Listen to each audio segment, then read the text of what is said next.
I can remember going up the mountain, in the path. And in my mind right now, it's in my life ever since the last time I saw him. We're here to talk about my Uncle Paul Wilkins, who was missing in action for nearly 70 years and is finally coming to rest, literally, on June 26th in my dad's hometown of Bellwood, Pennsylvania.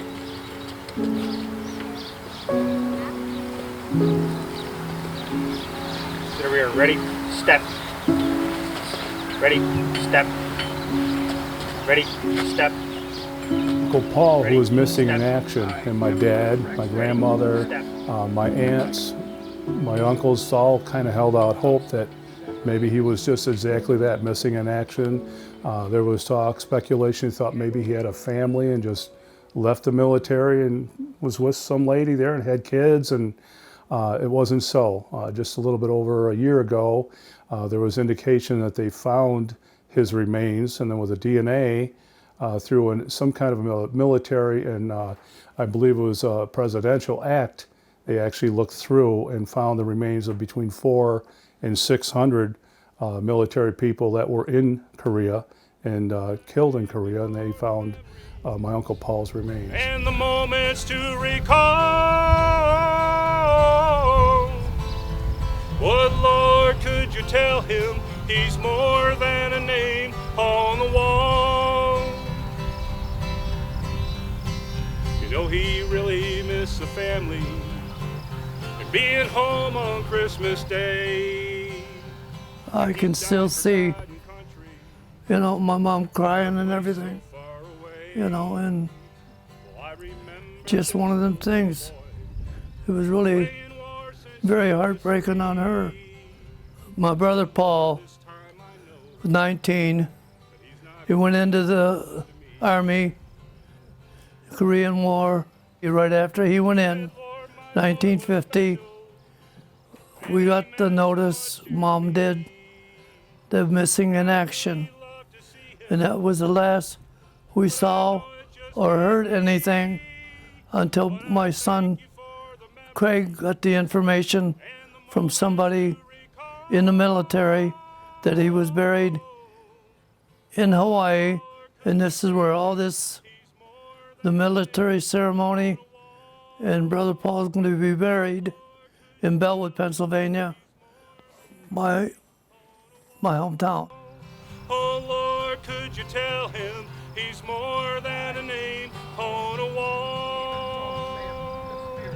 For they rest from their labors. Let us pray. Our Father who art in heaven, hallowed be thy name. Thy kingdom come. Thy will be done on earth as it is in heaven. Give us this day our daily bread, and forgive us our trespasses as we forgive those who trespass against us. And lead us not into temptation, but deliver us. Uncle Paul, from what we understand, was 19 years old. I'm not sure when he went into the military. I believe maybe 18. He wasn't in the military that long. And he was in Korea for a matter of days when they were ambushed and he was killed. So he wasn't in the military that long. He was very young. And there was nothing, I believe it was 68 years until there was any kind of indication that maybe remains were found and then identified, but it was actually closer to 70 years, so everything was positively identified as Uncle Paul Wilkins.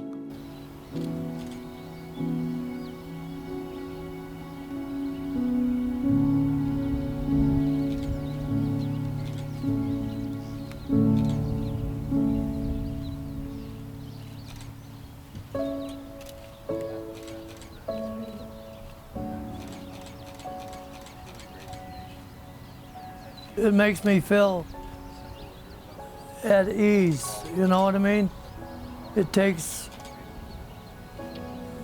all this worry and thinking off of my mind to know, and to know for sure. I'm not a big fan of the word closure, but it is closure. My father is still with us. When we intern Uncle Paul, he'll be 86. His sister, I believe, is either 89 or 90, and she's still doing okay. We hope to have both of them at the cemetery. And I'm hoping it's going to be like a homecoming. I'll be with you and the rest of you one day. I love you, and I'll never forget you.